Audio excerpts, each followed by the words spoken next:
ప్రతిపక్ష హోదా ఇవ్వడానికి ఎందుకు అంత భయం అండి? ప్రతిపక్ష హోదా వైఎస్ఆర్సీపీకి, ఆంధ్రప్రదేశ్లో వైఎస్ఆర్సీపీకి, ఆ పార్టీకి ప్రతిపక్ష హోదా ఇస్తే అసెంబ్లీలోకి వస్తామంటున్నారుగా. ప్రతిపక్ష హోదా ఇవ్వడానికి ఎందుకు అంత భయం? ఎందుకు అంతలా జడిసిపోతున్నారు?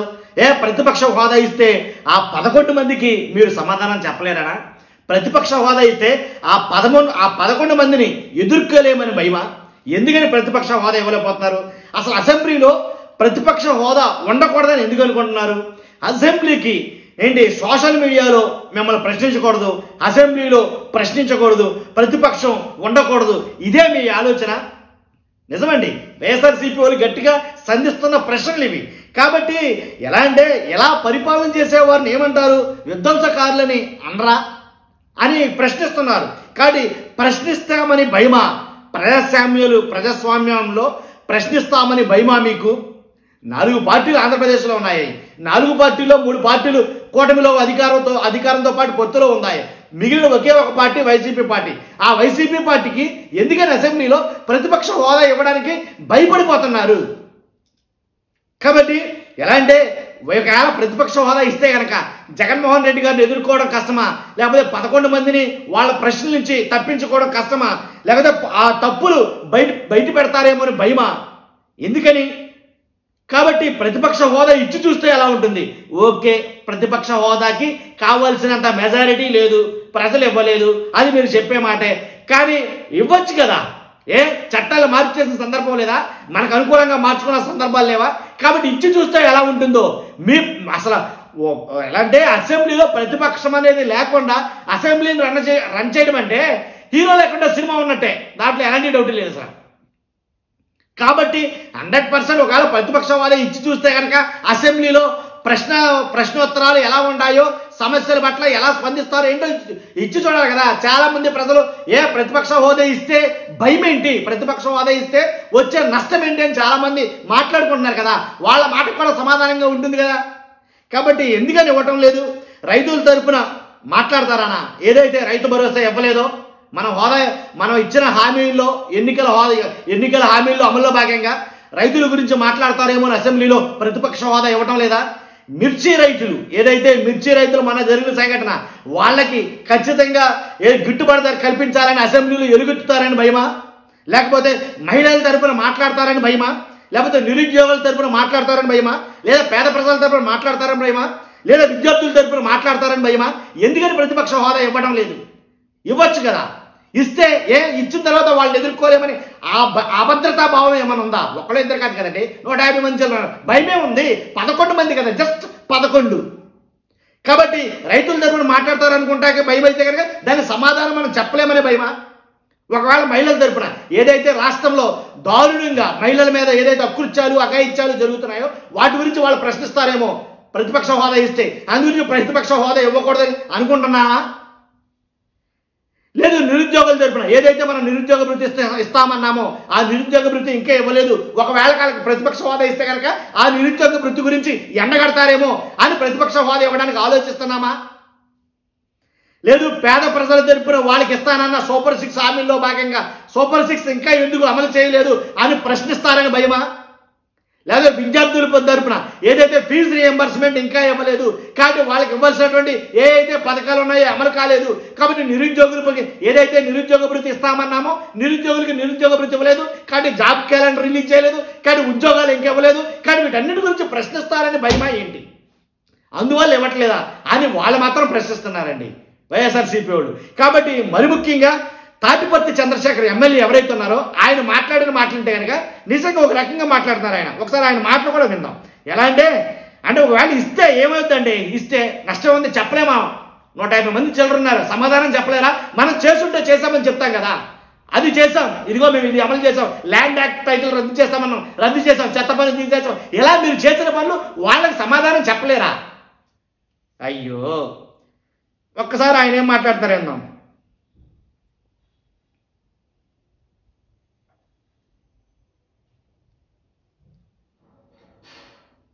ఈ మేరకు గట్టిగా గళం వినిపించాలని డిసైడింగ్ ప్రజా సమస్యలపై ప్రభుత్వాన్ని నిలదీయటానికి జరగబోతున్న అసెంబ్లీ సమావేశం ప్రస్తుతం ఏపీ అసెంబ్లీలో ఉన్నది.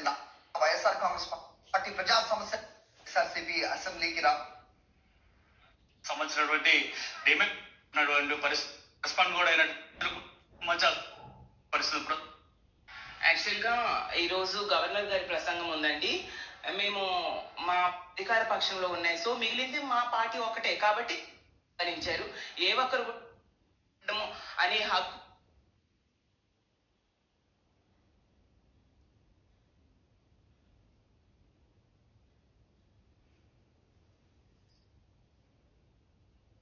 కవరేజ్ లోను రెడ్ బుక్ రాజ్యాంగ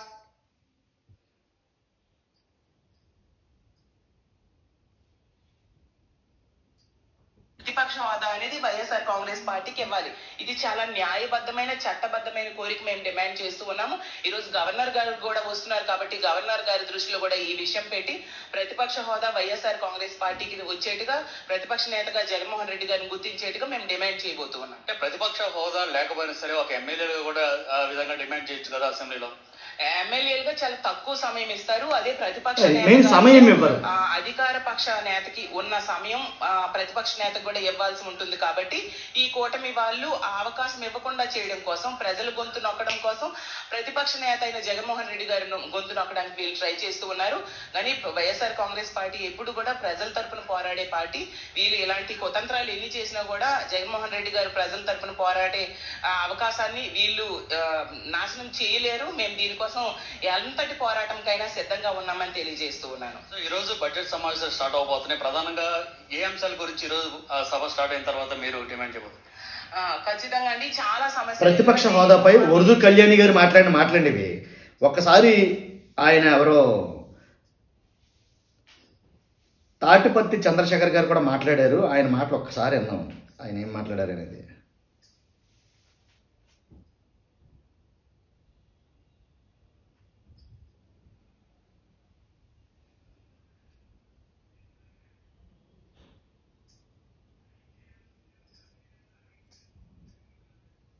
నడుస్తుందా నిరంకుశ ఏ ఒక్కటి కూడా ఈ రోజు 9 నెలల్లో 1,00,000. ఓకే, అయింది, మిస్ అయినట్టుంది.